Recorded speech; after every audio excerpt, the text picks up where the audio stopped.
Hello, everybody. Scott Golden here with the Superstars of Wrestling Review series, and we are on the 4th of June, 1992. We start with Bret Hart versus Tom Stone.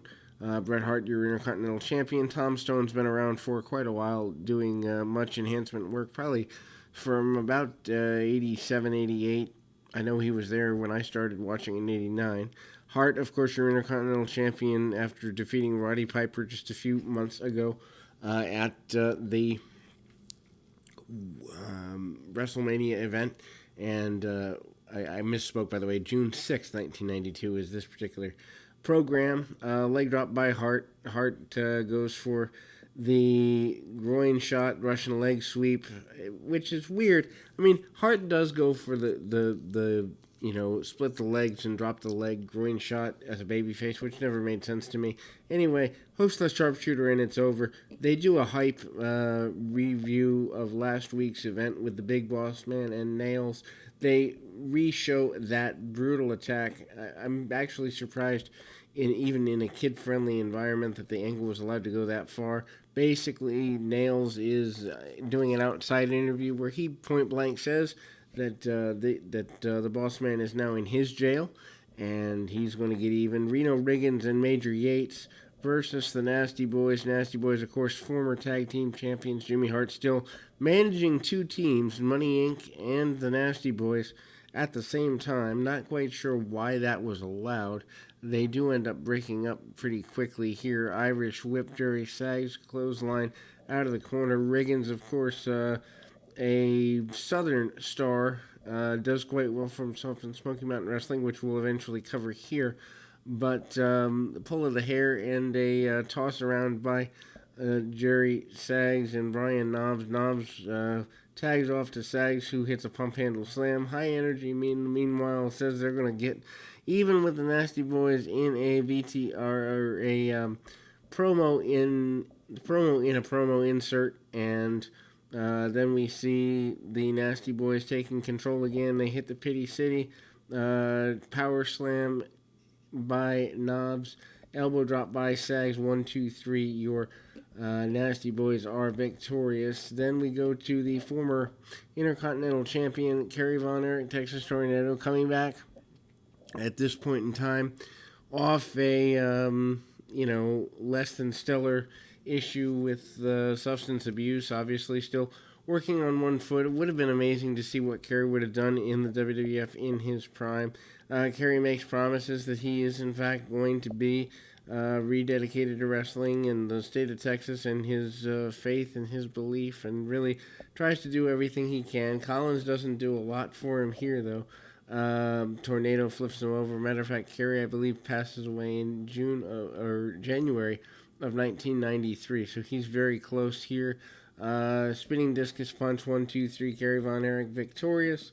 And then we move on to the event center with the Mountie. Mountie sings his theme song and promises to get even with Slaughter, who he thinks is below him because he's just a sergeant.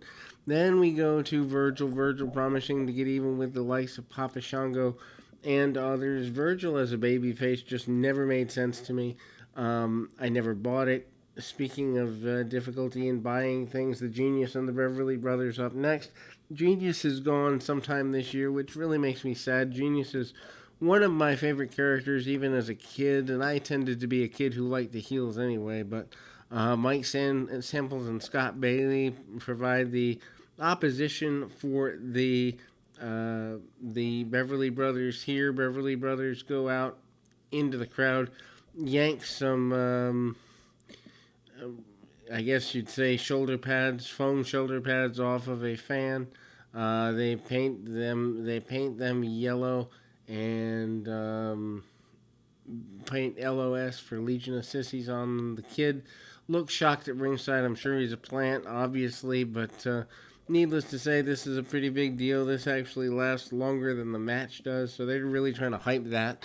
Good wrestling, though, by the Beverly Brothers in terms of technical prowess when they finally do get in the ring. No one can ever say they weren't a good team. I just don't think they ever fit with the the mode of the WWF at the time. Nice snap suplex by one of the Beverly Brothers, and then they hit their finish soon hereafter. The greetings from Shaker Heights, and then they actually paint, not spray paint, but physically paint on the chest of their adversary. Again, LOS, and so El Matador says he's been the tag team champion, been an Intercontinental champion, better challenges than ever before in the history of the World Wrestling Federation here. And he once again reiterates the need for help from the fans to be at his maximum level of success. Harvey Whippleman cuts a promo for Kamala, who is making guttural noises during the entire promo. Basically says they're going to take out everybody from the Ultimate Warrior to Randy Savage and all points in between. Basic hype thing for Kamala. They do not mention The Undertaker yet, which is odd because his match with The Undertaker is less than 3 months away at this point. But that's that. Crush and George Anderson up next.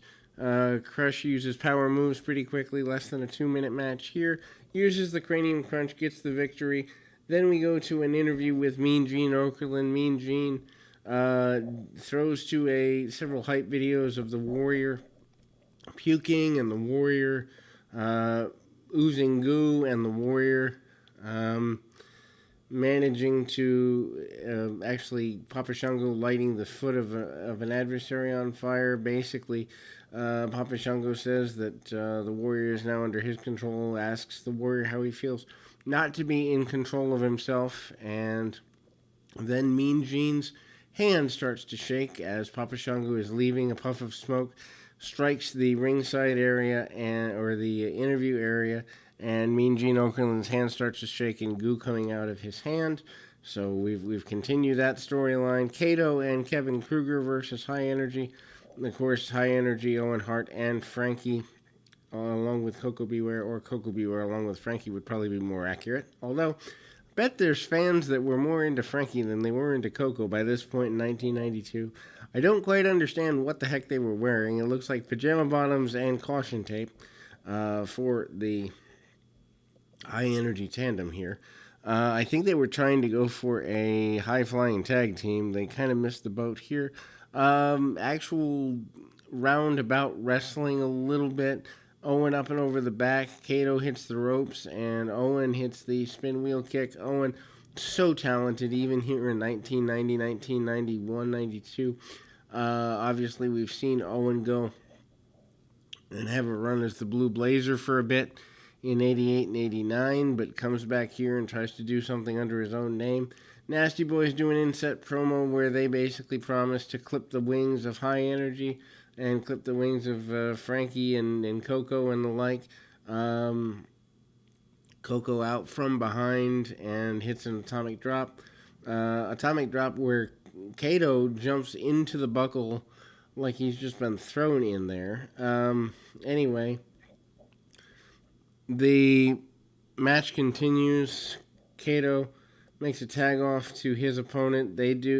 Owen and Coco do some double team up and over, and a monkey flip by Owen Hart. Owen Hart then they set up a double team maneuver.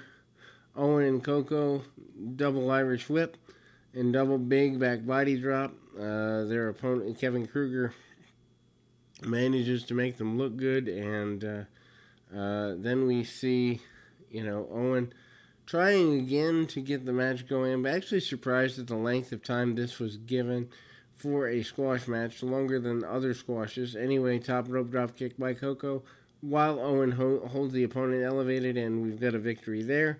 We move on to Dan Robbins versus the Repo Man. Repo Man still on the hunt for revenge on the British Bulldog. Talking that around. Chops and kicks and a big Beal out of the corner by the Repo Man. Repo Man really, as a character, is kind of given a thank you for being such a big part of Demolition, I think.